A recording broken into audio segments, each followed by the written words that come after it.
Hello everyone and welcome back to a new video. In this video, I'm going to show you guys how you can delete a phone from your Toyota Multimedia system.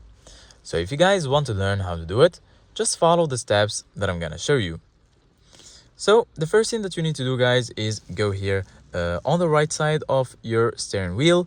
Here you're going to find your screen.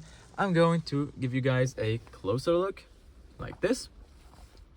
And what you need to do right now is just go to your settings. Here it's going to be in the bottom, and then once you're here in the settings, you're going to find personal info, and right under it the second option is going to be Bluetooth and devices.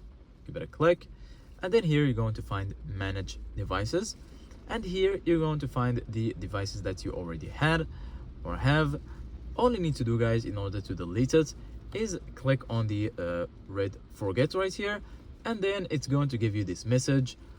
iPhone and all of its information will be deleted or removed from this vehicle. If you are sure about deleting it, click on forget, and then it's going to be removed from this list. And if you want to add it again, click on manage devices, add on another device, and then connect via Bluetooth. So this was it, guys, for today's video. Thank you guys for watching, and see you guys in the next video.